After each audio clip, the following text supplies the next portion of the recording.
y'all are so interactive. So I just want to say, like, that's kind of how I like to run these panels. I don't want to sit here and just point at my spreadsheet and just talk about cartoons all day. What was really cool about last year, I went out there with y'all came up, told me y'all stories, y'all experiences. Is that cool? Can we do that again this year? Yeah. Make it pretty interactive.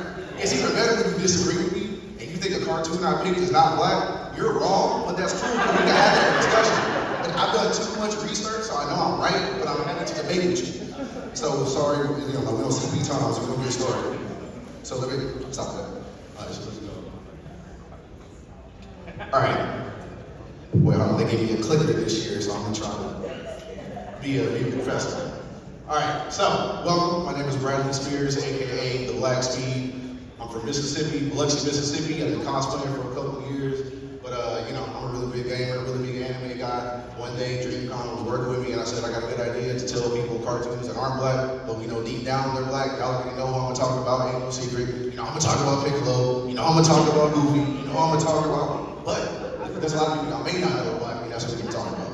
So this is basically, I try to make this real funny and real cool, but also pretty educational. There was a lot of people who weren't black that attended the panel last year, and it was really cool to hear their experiences on why do you think Piccolo is black? Why do you think, Goofy is black? It was really cool to kind of explain to them, well, this is how we code our people. This is how we kind of go along day to day. And you may not see it, but we do. So it's pretty cool to have that interaction. So that's really what this is about.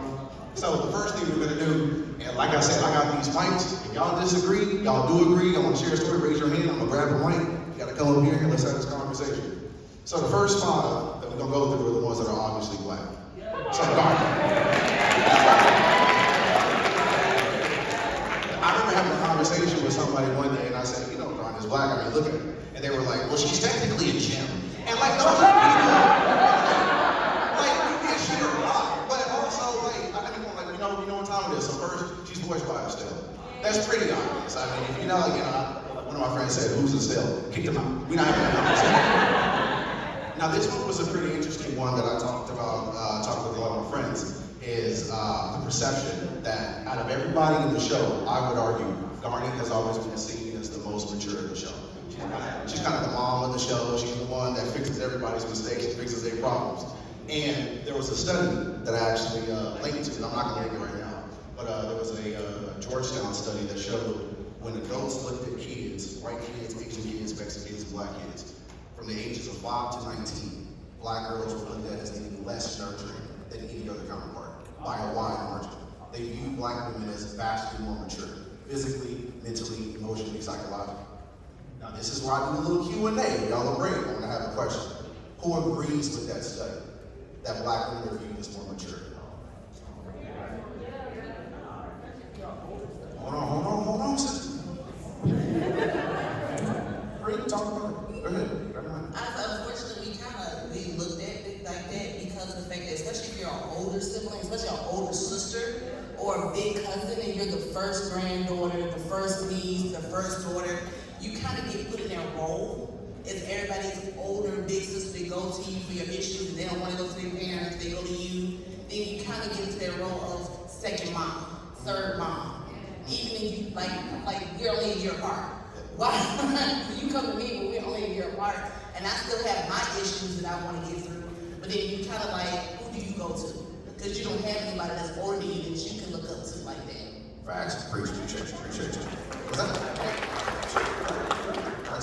Garnet in the Silverlight makeup with Pearl, not Silverlight, I'm sorry, the Sardonyx makeup with Pearl, she even said, I'm the one everybody does turn to because I'm perceived as the strong one. But I come to you for guidance and strength. And I feel like black women are seen as we have it all together, we've got to be strong, we've got to provide for everybody, but we can't always do it. We have insecurities and we have stuff that we struggle with, and I like that Garnet, spoke to that pressure she's under as a leader.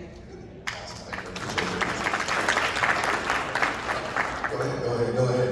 And then I'm gonna start talking with you. Really quick, but from a young age, we're also told that don't rely on anybody, get your own, go to school, you be your own woman, you be your own person, and literally you're getting hammered at that at 5 years old. And so you're okay, I gotta be independent, I can't rely on anybody, I gotta go get a job, and as soon as I turn 16, okay, I gotta be the first one to go to college, I gotta be the first one to get my master's, okay, now I gotta excel, because because they told me don't trust nobody and don't rely on no man. Which, by the way, stop that. Nah, y'all can rely on me. Stop all that. Nah, stop it. Don't do that. All right, so that's in regard to also, she has the best bangers of the show. If y'all know anything about Steven Universe, y'all watch Steven Universe? Yeah. Okay, so I remember when I first heard Stronger Than You, and I was like, that's the best song to this day I've ever heard in a cartoon. That was so fire.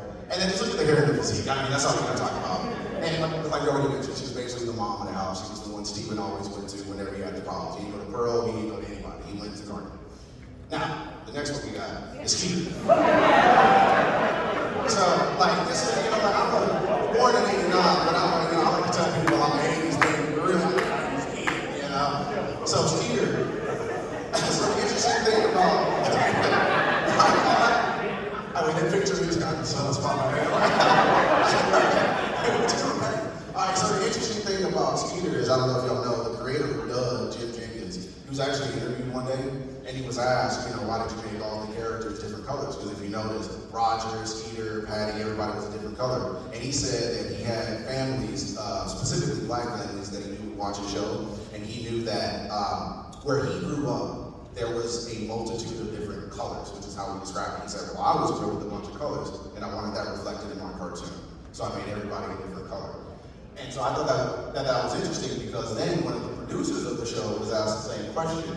And then he said, somebody asked him, what are your thoughts on colorism? What are your thoughts on when people have been black coding and Mexican coding and brown coding, like your characters? And he went, well, that was very intentional. Skeeter was always made to be black, so it was really cool that people viewed him as black because when I created Skeeter and when I drew him, all I thought about were black features and black kind of caricatures in a way, but like black archetypes in mind when I made Skeeter. He could dance, he could play ball, he was funny. Doug looked up to him whenever he had problems. He'd never go to his white friends. He harassed Skeeter every chance he got. Patty doesn't like me, but to Skeeter, like he never went to anybody else.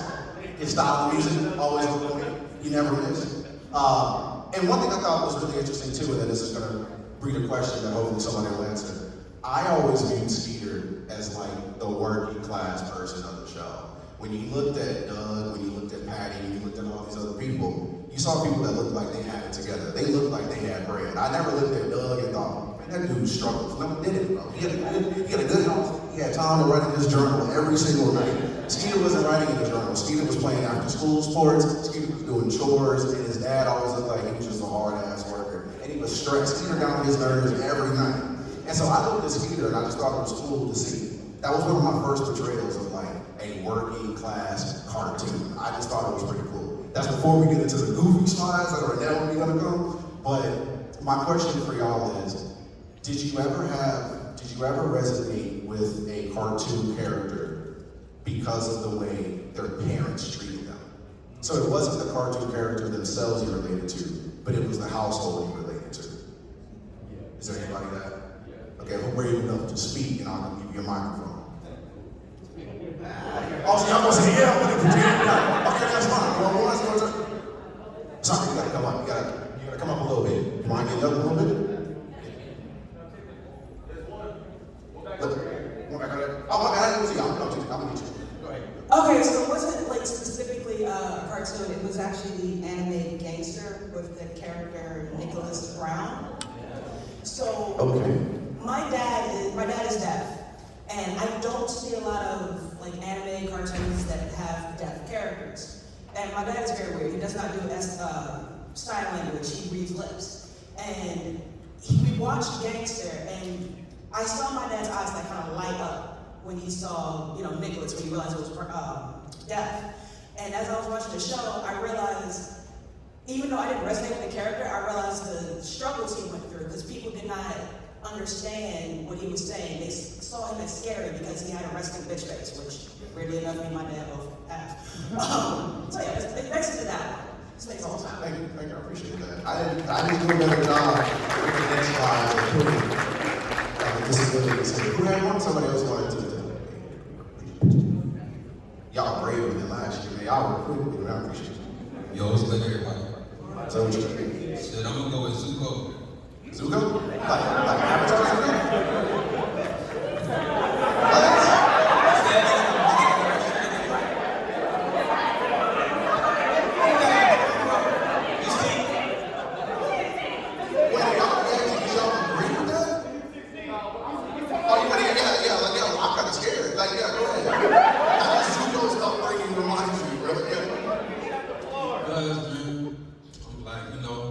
But his dad, I mean, his dad was the one person that he wanted to impress.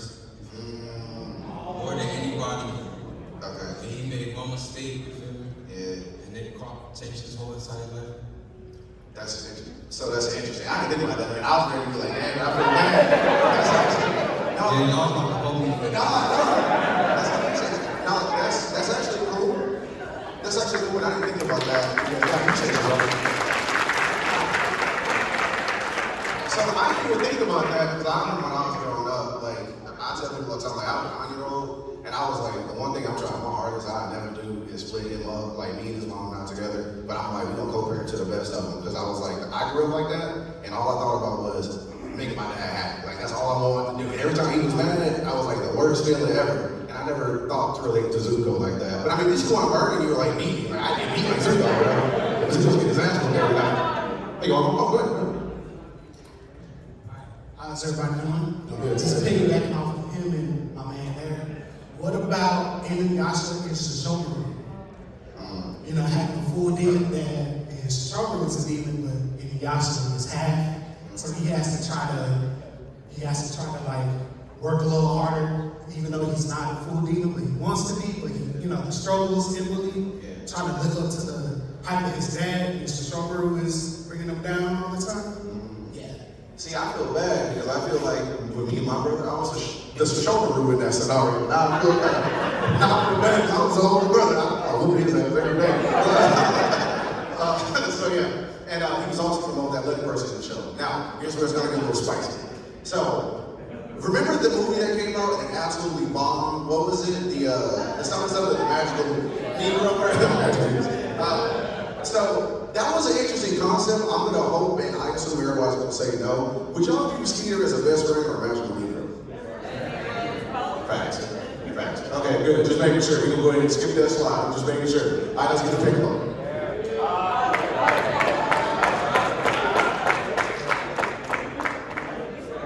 Of course, the picture that I picked is him taking care of his son.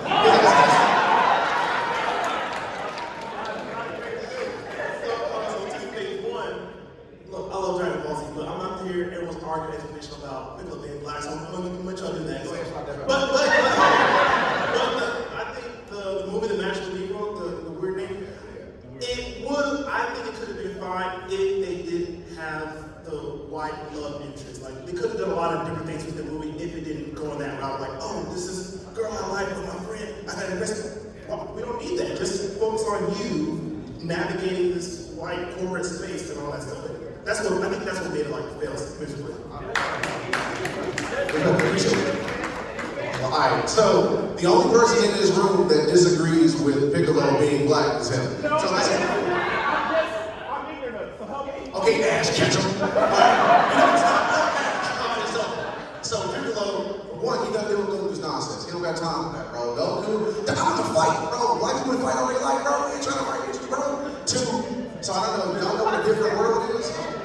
So a different world for my non-cultured people in the room. No offense to you. A different world was a spin-off of the Cosby Show, right? One is and Tupac Shakur actually guest starred on that show from time to time. You know what the name of Tupac's character was in a different world? Piccolo. He also had the deepest voice of the show. That was just pretty obvious. I mean, like, sometimes physical traits are known. He had the deepest voice of the show.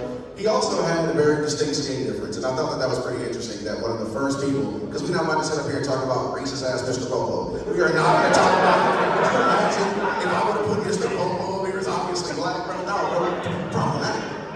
But Piccolo, there were a few different things. When I was researching this, there were a few different, actually like published articles that talked about how Piccolo is one of the biggest, most popular, deepest black-coded characters in the history of cartoons. And I just thought it was interesting that so many people at one given time all agreed that Piccolo was black, even before we ever had a conversation. Anytime I asked my black friends who's your favorite character, 99% of them would say Piccolo, 1% of them would say Vegeta, which also makes sense. All of my white friends always said Trunks, Goku, or weirdly Boo, which, like, we're not talking about why they go big Boo, that's kind of weird. And also, he's willing to take care of another man's kid. So here's the interesting thing about why I put that in there. One of the most annoying racist talking points and stereotypes I feel like black people is that we don't take care of our kids, we don't support our kids once we have them, we leave our women, et cetera, et cetera.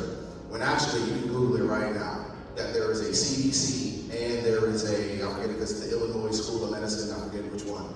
Both of them did a study that showed empirically Black fathers were more present in their lives, than their kids' lives, than any other racial counterpart by a wide margin. It was like 70% were Black men. Right after that, it was about 52% were white men. Then it was Asian, then it was Mexican. No offense to our Mexicans, I didn't do the study, that's the CDC, take it over the government. But I just thought that it was interesting that that's not something that I related to Piccolo on, was the fact that he was so willing to take care of Goku's kid. Let's be honest, Goku was not a father. Piccolo was Huh? You think Goku was a great dad?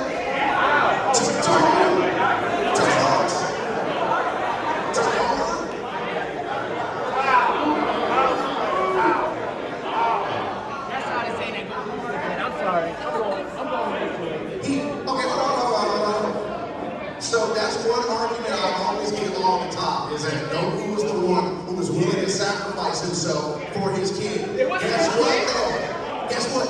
No one on that show got wished back more than Goku. Omega Shenron was sick of seeing his fighting hair ass. He knew he was going to be wished back.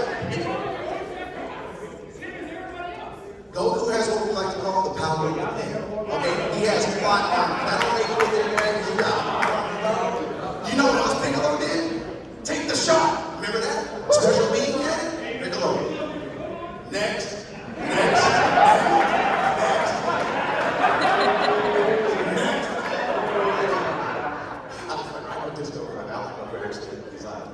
Also, I thought that this was interesting. How many of y'all think he code switches from Namekian to Earthling sometimes? So, okay, this is a fun one. I ain't gonna call nobody out, we in the back row, but I remember I had to explain the concept of code switching to someone one day because they didn't know what that was. Like, and we've all done it. I work in customer service. That's all I do all damn day. If I talk to my customers the way I want to talk to y'all, like whatever like that, if I call, salutations, Mr. Smith, like, that's like, you gotta change it up. And then my name is Bradley Spears. I have the best name ever on my resume. And then they see me and they're like, oh. I didn't think about that, but I thought it was interesting to think that whenever Piccolo would go back home to Namek, or when you'd see him back in the days of a cooler, and some of just the other days when he was on Namek, and then you saw how he changed over time when he got to know Goku more, he got to know Gohan more. I just thought it was interesting that his character, and the way he talked and the way he acted, also started to change. He became kind of integrated with humans, and he was kind of losing a little bit of his Namekian-ness. So another Q&A question for you. How many of y'all used to code switch? How many of y'all think Piccolo code switches? Who thinks, you keep your hand down, you keep your hand down. Who thinks Piccolo is not code switching? Who thinks Piccolo is not code switching? Did that be fun, right?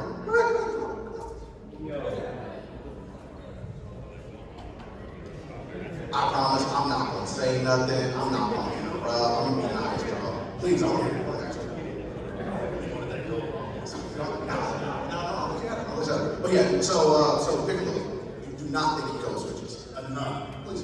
I think the same way that he treats and talks to Gohan, and everybody else, except for Vegeta, just doesn't like Vegeta at all.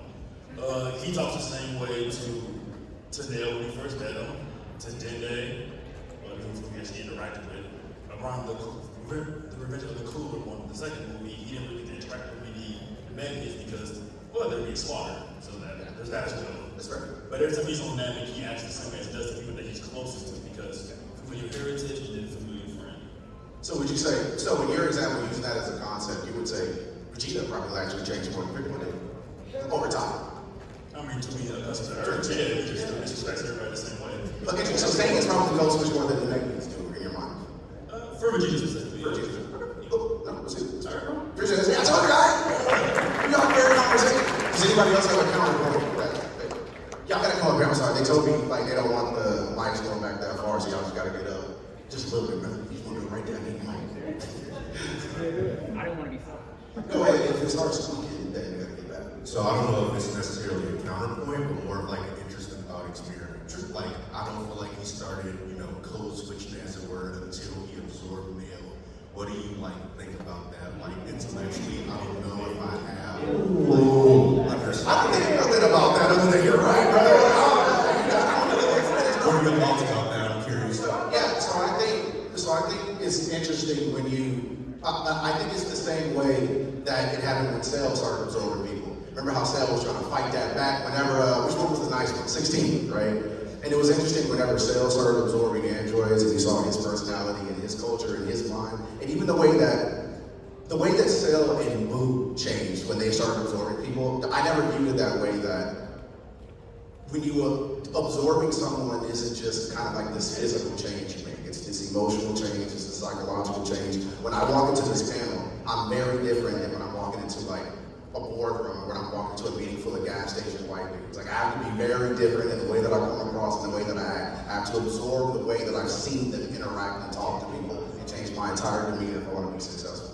So that's an interesting way to put it. I didn't look at it that way, but that's interesting. Go ahead, yell it if you're loud. I don't know, I just have like intellectual epiphany, like maybe it's like symbolic of him like absorbing his culture and the shared trauma of his people. Like all these people just got slaughtered and he absorbed Leo and now he's like, right, I'm the next. Oh, we get into this. We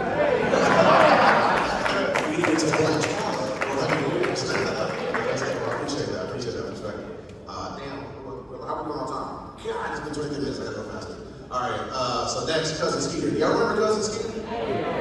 Y'all do shout out. So this is gonna be the quickest slide. We're actually just gonna breeze through this one because there's way more fun ones I wanna get to. So he's voiced by Bill Bellamy. He had plenty of game. What I thought was interesting though, this was the first cartoon I ever saw that showed an interaction with police. There's an episode that's y'all's homework. Y'all go home if y'all are bored. There's an episode called The Bicycle Thief, where he's interacting with the cops for the first time. He's very confused on why the cops are treating him the way he's treating them. And the entire rest of the episode is just about how white kids interact with cops, and they're not taught how to interact with cops. Black kids are taught how to interact with cops, and that was always an interesting conversation that I had the same conversation with my son. It's like, hey, keep it crucial, keep your hands like this, do this, look this way. Don't give them a reason. Whereas I one of my white friends are like, what do you mean conversations with cops? Like, what do you mean just comply? And I always just thought, like, man, what a nice, easy existence in that entity that you have. And that one express moment, you don't have to worry about it. That was very nice. And also, only black person can get away with talking crazy like he did. He talked crazy all the time to his cousin, to his uncle, to his niece. He was wild, and then his theme song was also fire. So now, let's get to, now let's get to the fun. So let's get to it. So last year, for the people who were at the panel last year, when I tell you this was the most divisive one, we sat on Goofy for 15 minutes, bro. I had to tell people to stop arguing about it and let's move on. I'm curious how y'all gonna act with Goofy because I feel like there's people already disagree with this, so it's gonna be fun. So, this one, Goofy, normally, I wasn't used to seeing such an interesting portrayal of a single father. My dad was single growing up until I met my stepmom. A lot of my black friends had single moms and single moms and single dads. So I thought it was interesting that I could just relate to it in that moment. He was an interesting representation to me of the haves versus have-nots. Mickey always had bread. He always had the finest foods in his house. Donald, eating good, eating up probably. Everything Donald had a great time. Good time. Like just doing his thing. Goofy was the only one to me that seemed like he had this poorness about him. Like, I don't know, as crass as a word that is. He just always seemed like he was the one that was just downtrodden all the time. But he always smiled. He always kept his energy high. He never let Max see it. And I just thought that was an interesting, strong representation of single fatherhood. Don't worry, we're about to debate in a minute. Let me just get through these. I thought he was the funniest character of the show. Black people normally in cartoons and in media were depicted as fun. We're not really depicted as problematic unless it's a slave movie. Other than a slave movie, we're fun, we're happy, we're jovial, we're goofy. And I thought that that's interesting, which is going to come to the next point, that his existence and his origins are actually extremely racist. And that was a fun one, which is why Goofy is actually a very big twist for me. Last year, I did not know this. This year, I think I'm swaying and I think I'm changing my mind. I don't think I like Goofy being a representation of black people anymore. So Goofy, does anybody know the origins of Goofy before I say it? Does anybody actually know the origins of Goofy? Okay, so in 1932, don't ask me how I know this off the top of my head. I've been researching this all damn long. So in 1932, there was a cartoon that came out called Mickey Mouse, and then there was an episode called Mickey's Review. When Mickey's Review came out, they needed a black caricature for Mickey to laugh at and make fun of. So they created Dippy Dog. Dog was spelled D-A-W-G. If you go back and you go to the 1930s and you Google character from that episode, Goofy's name is the only one misspelled. It's intentional. Because he was black, couldn't read. He didn't know how to talk, he didn't know how to read, he didn't know how to act right. So then they decided, okay, it's pretty racist, it's pretty bad, so let's not call him Dippy Dog anymore. Let's call him Dippy the Goof. So then when they changed him to Dippy the Goof, they gave him his own episode. He finally got to have his own episode, I think, in about 1936, I believe. You know what he did in this episode? He went to the movies and he talked very loud. His only point in that episode was to annoy everyone in the movie theater by talking very loud, to where Mickey and everybody had to tell him to stop. That was the episode. That was Goofy's premiere as Dippy the Goof from Dippy the Dog.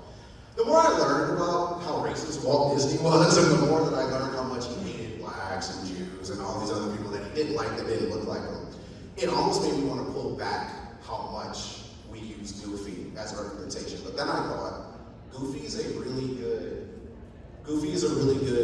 representation to me of how you take a negative and turn it into a positive. I think black existence is always taking something negative and making it your own. I like to akin Goofy almost that same attitude to the N-word, where you have a lot of people who go, why can't I say it? You get to say it. Why do you want to say it? It's a bad word that white people made up to demolish you and admonish you and make you feel bad. And then black people always go, well, it's our word now though, we took it. We took it because it means something powerful and prideful to us, so we get to use it. Who would agree that if you viewed Goofy in that context, that makes it okay? Or would you still say Goofy now, knowing what he stood for, is a bad representation of black people? Oh, okay, somebody got a... One of the only reasons I think it's okay for Goofy to definitely be black, I mean, let's be real. What's the blackest animated Disney movie? You know what I'm saying? When he was chilling with his son. It was a father and son being black as hell on a road trip. We ain't never want to see that. And once like, listen, how long? We all know where Paul Dollars is trash from. Come on, bro. They're like, nah, Goofy's black as hell. Gotcha. Anybody disagree? I've got one thing to say about like how Goofy's demeanor is kind of like contrasted with like other characters like Mickey. He seems like kind of like out of the 3 friend groups, he's like the middle class friend, he's got like a steady girlfriend, and he's got like his own house and everything, don't know how to spend for it. And Donald is like just the epitome of like short man energy. He's always yelling, he's just throwing tantrums in public. Goofy is like, you know, he's tall, he's black, and because he's a little different, he's got to, you know, come at people differently. He's got to come at people correct and come at them with an open hand rather than like, you know, the way Donald does. Okay, I like that. Thank you. Anybody else? Yeah?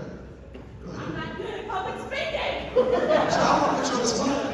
But we want to hear what you have to say. I don't disagree, but I think I'm still trying to process the history that you just gave us. But as I'm processing it, I'm realizing that maybe what makes it palatable and okay and accepting is the travel through time. And that it's like, okay, that's when you started in the 30s. Like, that's what we was at in the 30s. You know, we was being made fun of, discrimination, segregation, all of that. And if we're moving through time now, him being, you know, taking the power back and being the representation now, I feel like now I kind of look at it as he's a cartoon that now has a timeline of our history in the world. All right, thank you. I like that.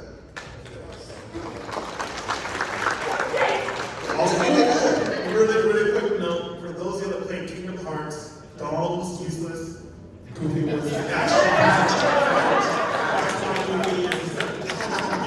did his job.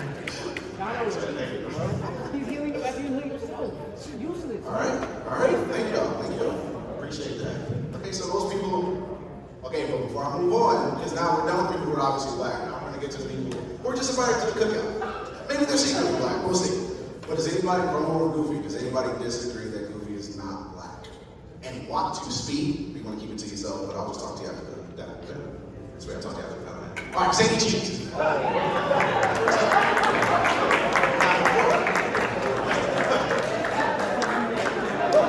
Now, before I move on, I'm not going to give you the mic, but just raise your hand if you think Sadie is not. Okay, can Sadie come to the, no, first of all, let's do this. Is Sadie black? Raise your hand if she's not black. Sadie, if she's not.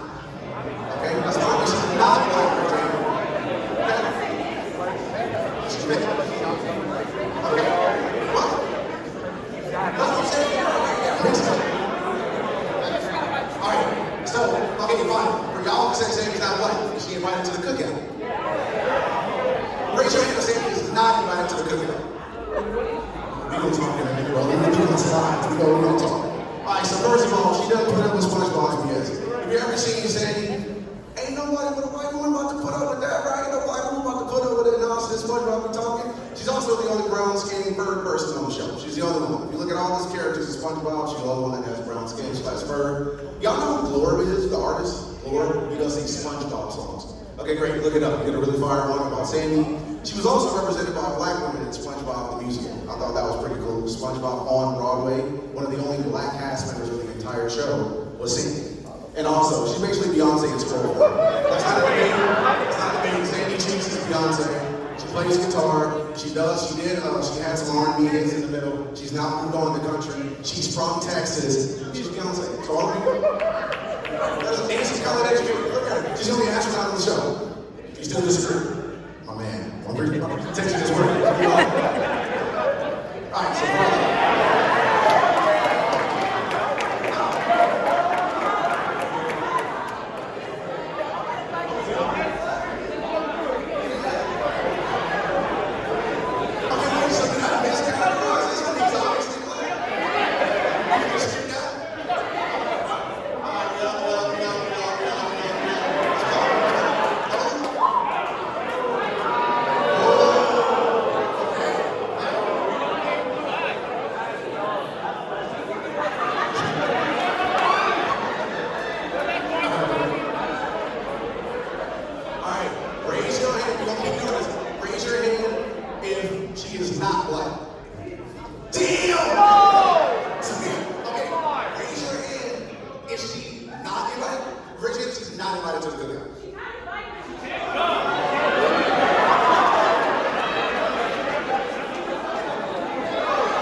Yo, it had to be one of them. So I was saying in the back, she can't be invited to the cookout. She's like the one white girlfriend that like your cousin or your brother brings, and it's like,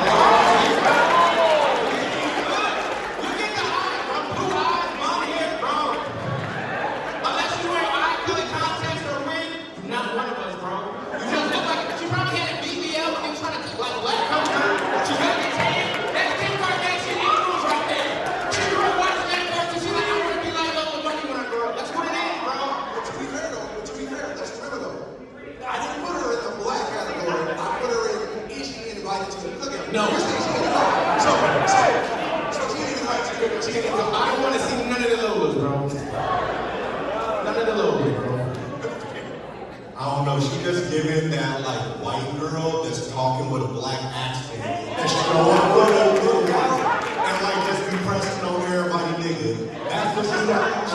She don't want to drop her fork in front of your uncle and bend over all like weird. She got real weird energy. I don't know how much of this local disrespect I'm about to talk about. Can I please get some white help? Does anybody white want to say why she is invited to the cookout? Damn! I'm saying white points anyway. I love white points. She was voiced by Zendaya in Space Jam 2. She went,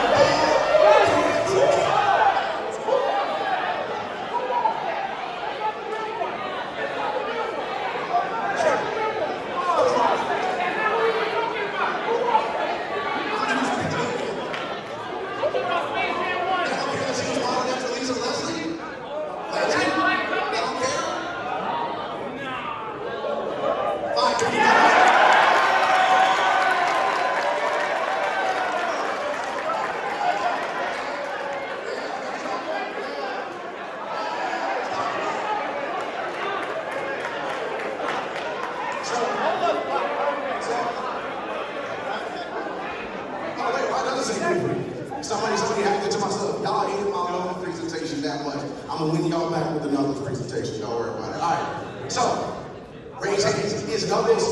Raise your hands if he's not black. Ooh. Okay, so what do you do? Okay, so did y'all play? You think Douglas is obviously black too? See, here's the thing. We have a format, right? Like I had a format. I had to pick five obviously black people. I picked 5 people that you would invite to the cookout, and then we're gonna have a really fun honorable mention segment. I couldn't put everybody as obviously black guys. Like y'all gotta work with me on the invite to the cookout. These boys might use Zelda. He had a bang soundtrack. No spikes for dreads. Side note, did y'all know actually that his original logo on his chest was a Nike logo? So that alone told me he was obviously black, but I had to put somebody in the invited to the cookout section. I'm also used to tell his character in Sonic Universe. Next, King.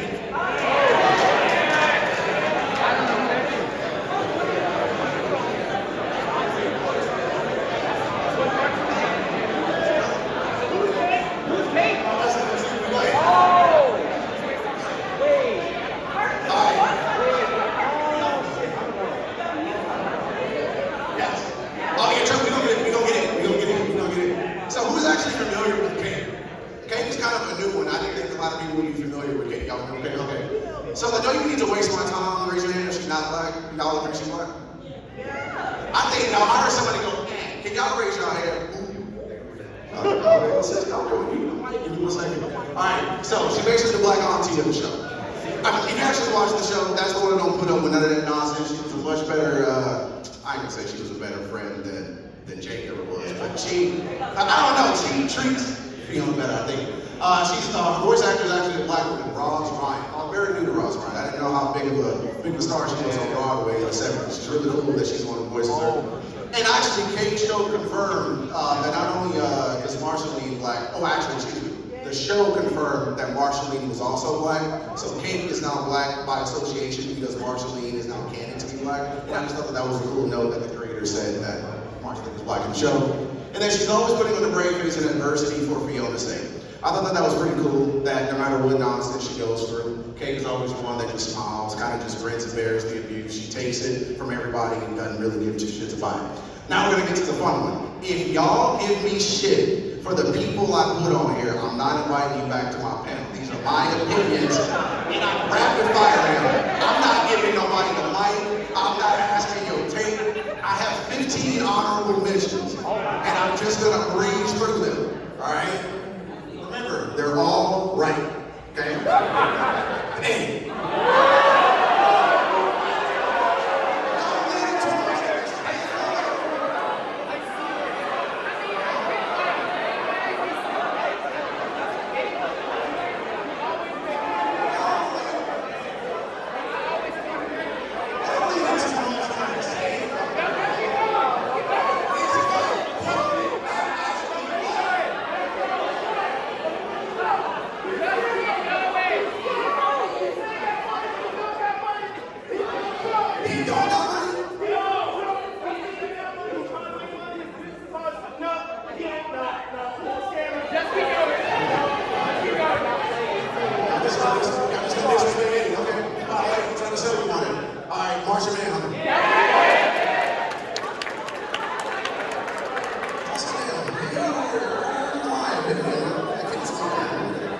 Michigan J. Frog. I understand that that was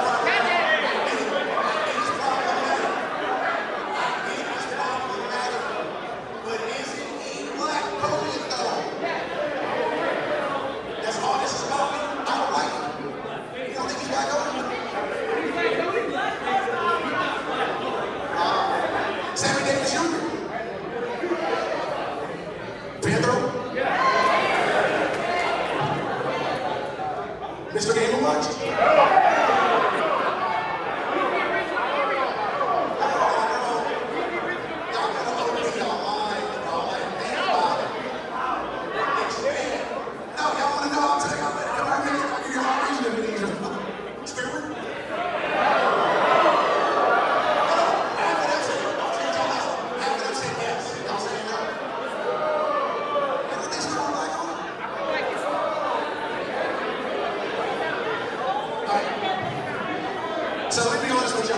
might breeze through that other segment really fast. I'm genuinely curious why y'all don't think Squidward is black coded. That one I'm personally interested in. Who brave enough to come on the mic? Nah.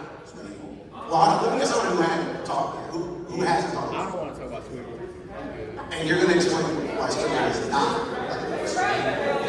Okay. Why y'all Is not musically talented.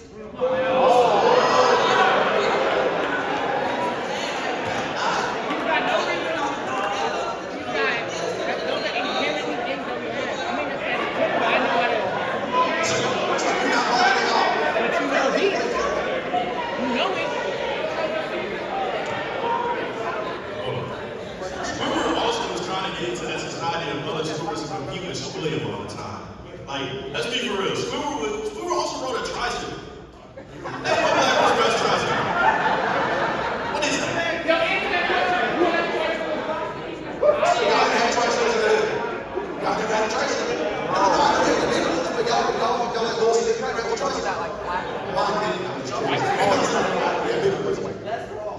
So the reason why I think Squidward is not black, he played the clarinet. A real nigga would have played this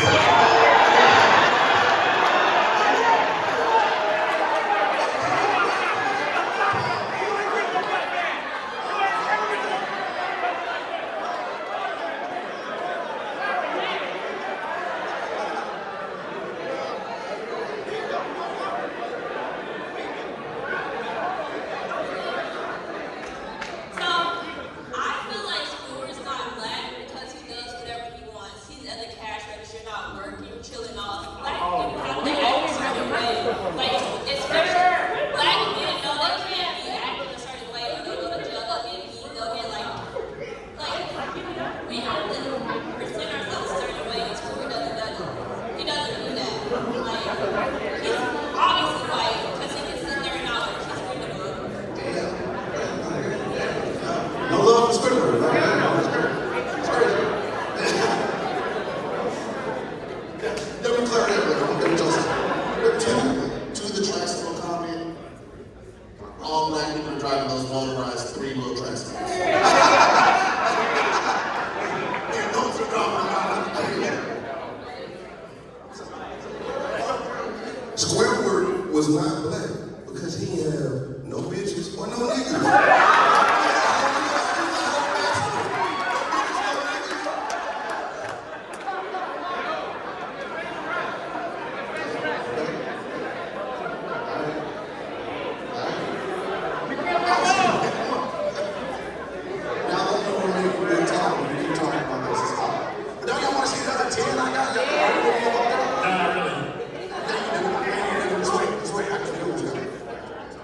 Squidward is not black or black coded. If anything, Squidward is more black coded than Squidward is. Because he has rhythm and he can like actually he's talented. I don't think I have anybody agree with you on Squidward. He's more black coded, but like they both still press white people. It's like all the time. Alright, does anybody else want to talk about Squidward? No. Alright, I'm gonna do one more person. I'm gonna do one more Squidward and I'm gonna move on to the other ones. Go ahead. I feel like Squidward wasn't black because have you heard the way he be talking to customers at his job? We would not be able to get away with that. See, I feel like those don't even say that's like we call it cable company. It's like black person on the phone that gets you over there.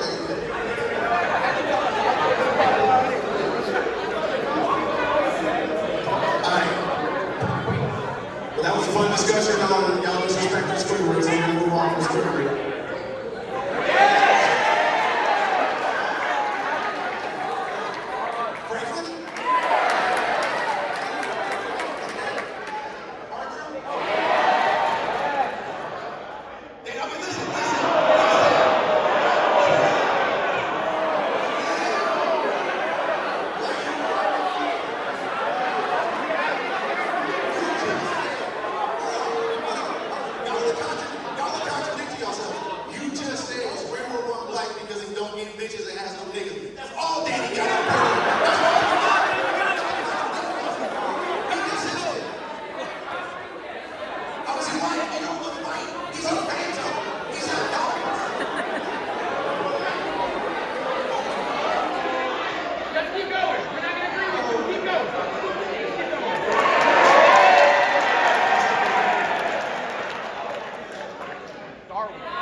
the Jetsons.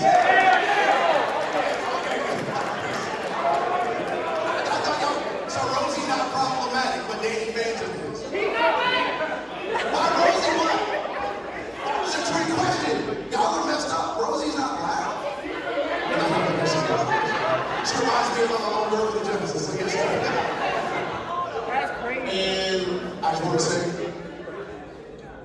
shit, come on, man, you make it sound like climactic. It don't work. That's in my presentation. Thank y'all. Hey, listen, I got something I want to say real quick. That's actually, I think, I don't got nothing else. I think that's it. I appreciate y'all. That's what you want to say something. I want to throw an extra character. Who? You want to yell at me? No.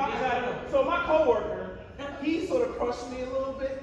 So Lex Luthor from the 90s and the Justice League Superman, he's white. If I can't have Danny Phantom, you can't have Lex Luthor.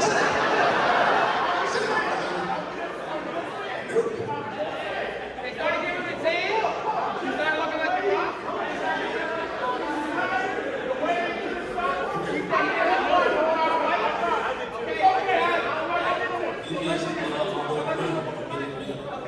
Oh, Grim? Grim from Billy and Eddie?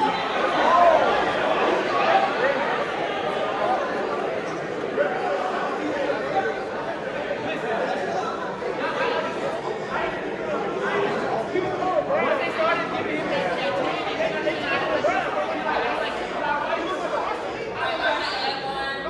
Goliath from Gargoyle. Y'all agree that Teenage Mutant Ninja Turtles is black as hell, right? What you talking about? They call him black as hell. So let me get this straight. It don't matter that the turtles grew up in the sewer and all based on white paintings. They're still black. They're still black out even though they're based on white paintings. They're still black. I just have disagree. I need the facts, bro. I need the evidence. I just need the evidence. I ain't got nothing to add, but I'm actually really curious about your argument on Bart. Okay, so here's the thing about these honorable mentions, right? They're threefold. One, this one is just my favorite slide to do because all I do is Google anytime anyone has ever said a character is black, and I slapped them up here. So this is, the first 10 are all me. The first 10, I'll argue with you to the death of you if you disagree with the first 10. These, at some point in any of my research, some black paper, some black group, some Reddit, some online something, somebody said these characters were black, and I thought it would be fun to get y'all's reaction on it. I don't think half of these people are black, but a lot of people do. So it's just cool to get a different perspective and to hear what y'all think. There's no world where I think Bart is black. Bart is the whitest boy on my list. Somebody thinks he's black. So I'm curious if somebody like that existed in the room. So that's that. All right, sir. Y'all can keep staying for 9 more minutes, or y'all can leave. It's up to y'all. I was just kind of hurt that we left out number 5 in this. Okay, look, sir, here's something I need y'all to understand, right? My panel is an hour long. I picked 10 people to talk about it and it took an hour. Next time, tell DreamCon, give me 2 hours and then we just have to argue about this whole thing. But not really, they're about to start kicking me out. Did you want to say something real quick? All right, and then they're going to start kicking me out here in a minute. All right, here we go. Sasuke.